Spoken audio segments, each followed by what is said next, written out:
Soft মসৃণ bouncy pudding বানিয়েছিলাম আজকে, সেটাই আপনাদের সাথে শেয়ার করব। আসসালামু আলাইকুম, সবাই কেমন আছেন? আশা করি সবাই অনেক ভালো আছেন। এই ক্যারামেল পুডিং বানানোর জন্য প্রথমে আমি নিয়েছি 75 গ্রামের মতো চিনি। চিনিটা দেওয়ার পর সাথে সাথে নাড়তে যাবেন না, যখন একটু চিনিটা গলতে শুরু করবে চারপাশ থেকে তখন নেড়ে দেবেন। চিনি দেখা গেছে সাথে সাথে নাড়তে গেলে দলা পাকিয়ে যায়, যেটা অনেক সময় দেরি ক্যারামেলটা তৈরি হতে। দেখেন আমার ক্যারামেলটা রেডি হয়ে গিয়েছে, এখন আমি নামিয়ে নেব। ওদিকে আমি 6 ইঞ্চি একটা মোল্ডে ক্যারামেলটা অফিস কিনে ঢেলে নিয়েছি। ক্যারামেল সহ মোলটা আমি এক পাশে সাইড করে রেখে দেব, আর আমি আরেকটা বাটি নিয়ে নিব। এই বাটিতে আমি 2 কাপের মতো দুধ জাল করে নিয়েছি। একদম ফুটন্ত যে দুধ, সেটা ঢেলে নিলাম 2 কাপ পরিমাণ, মানে 400 গ্রাম হবে। এরপর আমি হাফ কাপের চেয়ে কম চিনি দিব, আর আপনারা আপনাদের টেস্ট মতো চিনি দেবেন। যারা চিনি আরো কম খেতে চান, মানে মিষ্টি, তারা আর একটু কমিয়ে চিনি দিতে পারেন। এখন আমি দিয়ে দিলাম 1 চা চামচের মতো কাস্টার্ড পাউডার।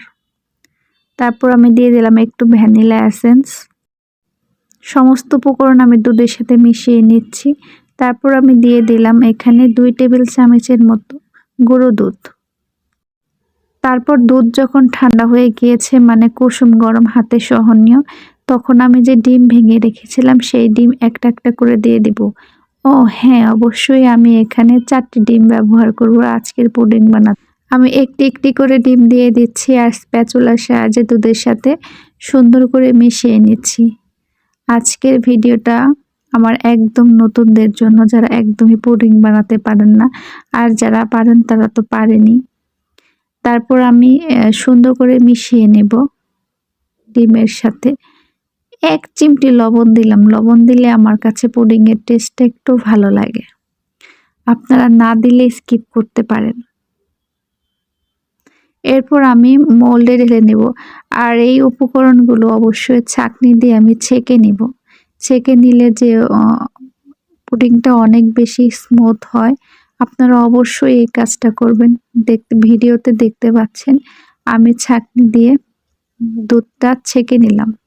এরপর আমি চুলায় দিয়ে দিয়েছি নিচে একটি স্ট্যান্ড বসিয়ে, মোল্ডের উপরে ঢাকনা দিয়ে, তারপরে একটা ঢাকনা দিয়ে ঢেকে দিয়েছি।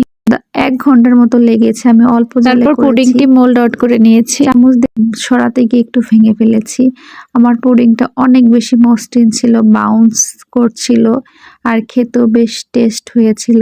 আপনারা বাসায় অবশ্যই একদিন বানিয়ে খাবেন, আর আমার রেসিপিটা কেমন লাগলো অবশ্যই জানাবেন। ধন্যবাদ সবাইকে।